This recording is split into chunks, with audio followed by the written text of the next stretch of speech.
Las señales del mercado, la trastienda del poder, los personajes claves del mundo empresarial y, ¿por qué no?, innovación, startups y tiempo libre. Por la 100.1, un espacio para conversar e informarse. Esto es DF en Infinita, una presentación de Con el mejor plan para tus planes, Colmena está contigo y Europcar, Tattersall, tu solución en movilidad. Arrienda tu vehículo en simples pasos en europcar.cl. Europcar, tu solución en movilidad a lo largo de todo Chile. Y Colmena está contigo cuando llegas al momento de grandes decisiones. Es importante pensar en tu salud. Con el mejor plan para tus planes pensados para ti, con acceso a clínicas privadas de primer nivel, desde siempre. Y hoy más que nunca, Colmena está contigo. Sebastián Valdenegro, ¿cómo estás? ¿Cómo estás, Juan Manuel Coni? Muy buenos días. Todo bien, contento porque es viernes. Está difícil llegar a fin de año, uno ya está con la batería bastante baja. Se recarga. Y no se recarga, o cuesta que se recargue. Sí. Y yo les vengo a conversar sobre una persona que nos puede darse el lujo, debido a las responsabilidades que tiene, por su alto cargo, no tiene el lujo que tenemos el resto de los mortales de andar con la batería baja o andar más agotado, que es Mario Marcel, el ministro de Hacienda del gobierno del presidente Boric, quien se encuentra cerrando una semana bien noticiosa. Ha sido probablemente el gran protagonista a nivel político y económico esta semana, con acuerdo y también desacuerdo en distintas materias, sobre todo por el lado del presupuesto y de este inminente proyecto de impuesto a la renta que va a ingresar en las próximas semanas. Partamos primero por el presupuesto, si les tinca. El principal hito fue este día miércoles cuando el Senado sorpresivamente y luego de un acuerdo express en la comisión mixta logró un acuerdo para destrabar el proyecto. No sé si estarán de acuerdo conmigo, pero probablemente sea el presupuesto más difícil que le ha tocado a un gobierno en los últimos años. Probablemente solo comparable con los presupuestos que se discutían en medio de las marchas del 2011, las marchas estudiantiles, el estallido social, incluso la pandemia. ¿Por qué uno lo dice? Porque se generaron varios hitos bien importantes. Por ejemplo, el gobierno reconoció que su presupuesto, el diseño del presupuesto estaba de cierta manera descuadrado.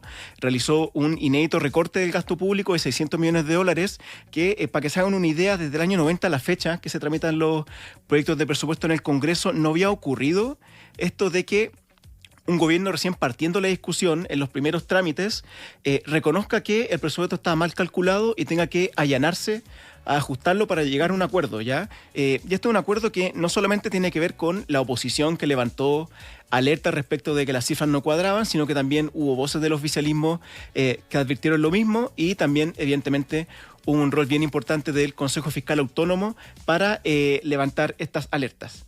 En específico, ya dijimos, son $600 millones de recorte de gasto. La idea aquí es cumplir las metas fiscales, también alinear a los distintos partidos, pero no es el único cinturón, apretón de cinturón que va a haber, sino que ya este año el gobierno también comprometió recortes importantes de $1.000 millones para cumplir con las metas, también en un año que ha sido bien complejo en materia económica.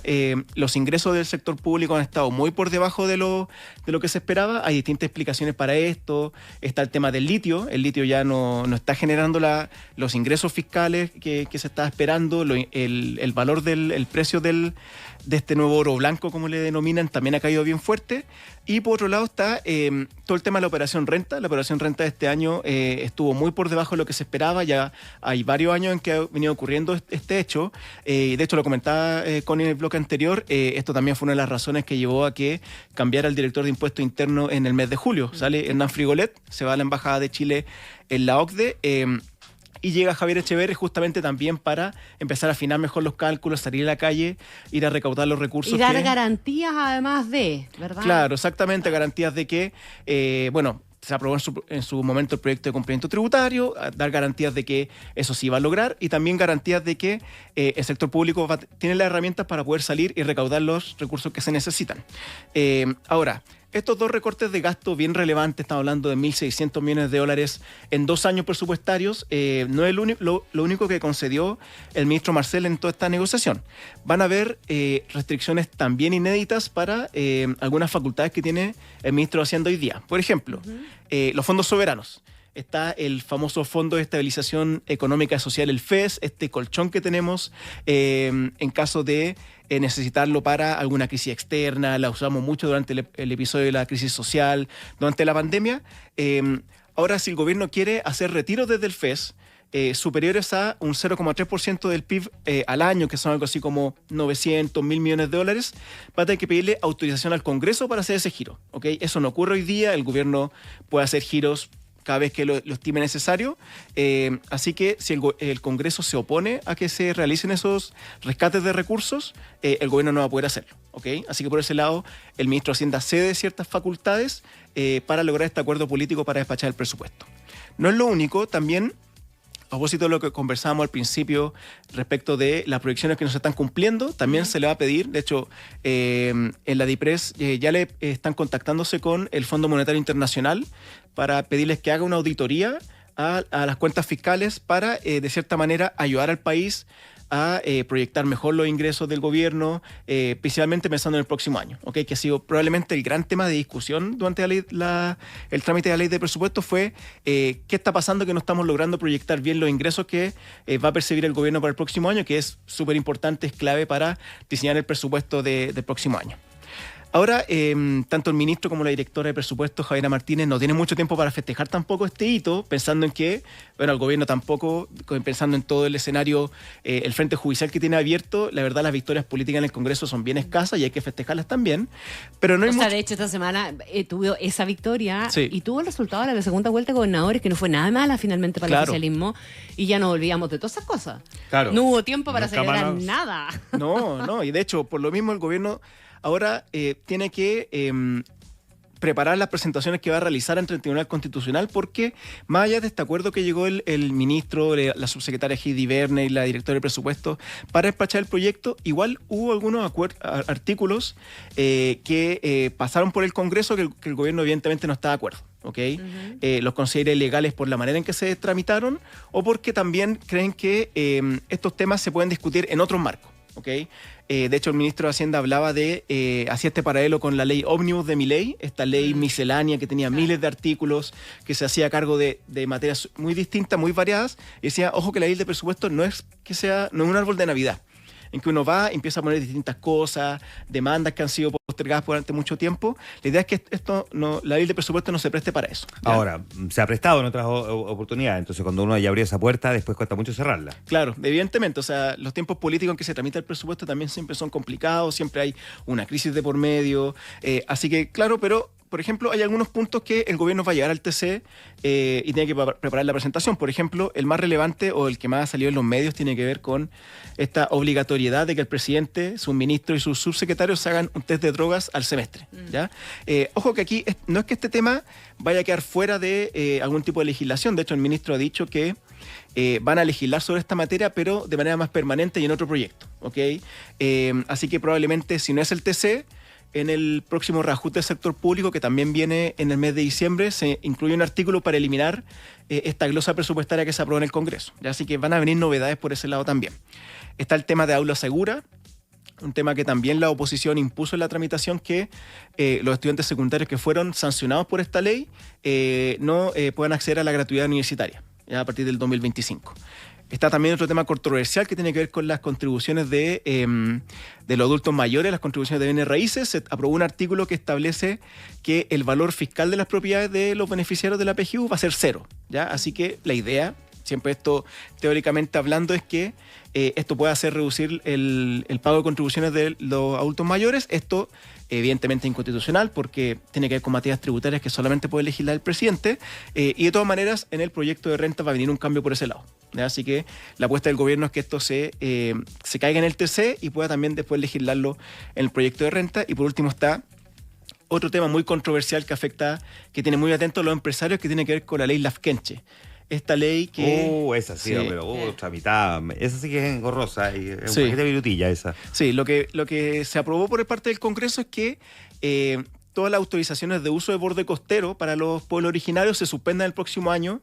Evidentemente este es un artículo que el gobierno no estuvo de acuerdo. Hay parlamentarios oficialistas también que avisaron que van a ir al Tribunal Constitucional, así que por ese lado va a estar bien activa el presupuesto está cerrado, pero no tan cerrado, de cierta manera, así que el Tribunal Constitucional va a tener un rol bien relevante de aquí a fin de año, que cuando se tiene que publicar en el diario oficial el presupuesto, ya a partir del próximo 1 de enero comienza a regir, ¿ya? Así que muy intensa la semana por ese lado, acuerdos por un lado por parte del gobierno, pero también una serie de materias pendientes en materia presupuestaria que hacen que el proyecto esté cerrado, pero no tanto. Claro. ¿Okay? Ya, pero va a empezar a operar igual. O sea, estas cuestiones se tienen que resolver en el corto plazo. Mira, a lo mejor no creo que alcancemos al detalle, Sebastián, pero igual es interesante. ¿Crees que el ánimo de acuerdos que hay se pueda extender al tema renta? Sí, la verdad es que en el proyecto de renta hay distintos flancos ahí. Por una parte está el flanco de los empresarios. De hecho, hoy día a las 11 de la mañana hay una reunión del ministro Marcel con la CPC y con la SOFOFA para abordar entre varios puntos el tema tributario. Ahí los empresarios, la verdad es que están bastante llanos. La rebaja de impuesto corporativo del 27 al 25 genera simpatía. Ellos quisieran el 23, pero yo entiendo que entienden que del 25 al 23 hay una diferencia ahí, se le produce un gap al fisco importante. Claro, ahora, en caso de que el gobierno quiera bajar a 23%, eso implica que tiene que compensar con más alzas de impuestos por el otro lado. Claro. ¿Okay? Y los empresarios, la verdad, esta idea de la desintegración del sistema, que se separe completamente lo que es la tributación de las personas con la tributación de las empresas, es algo que tampoco les gusta.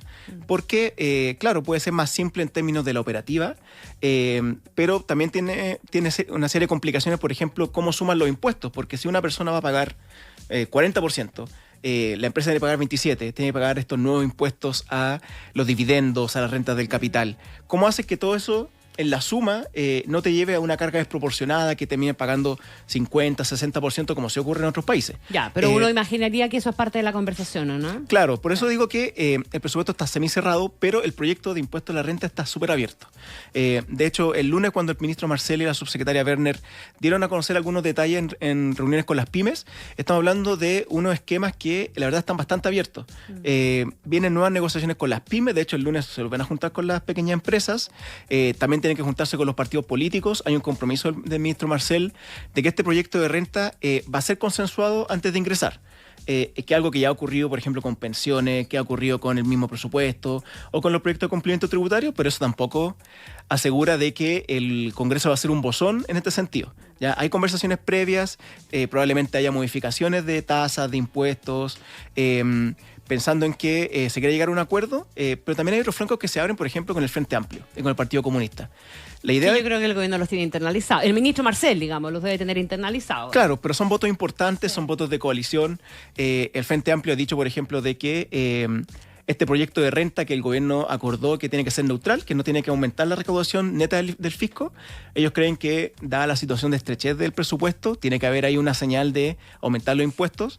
Y por el lado del Partido Comunista, ellos se desmarcan, por ejemplo, de ese acuerdo que se logró en el Senado en su momento para extraer el proyecto de cumplimiento, porque ellos no están en la Comisión de Hacienda.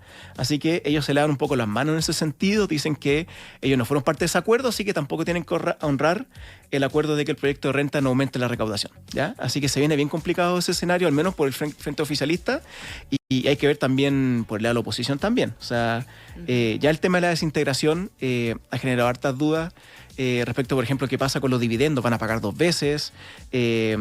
Así que se viene un escenario bien complejo y todo esto en un año electoral, ojo.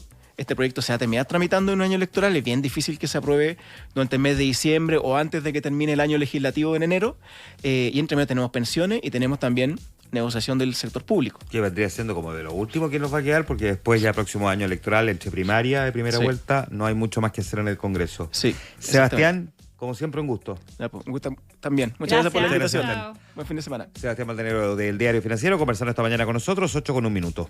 Esto fue DF en Infinita, un espacio para conversar e informarse por la 100.1, una presentación de con el mejor plan para tus planes, Colmena está contigo, y Europcar Tattersall, tu solución en movilidad.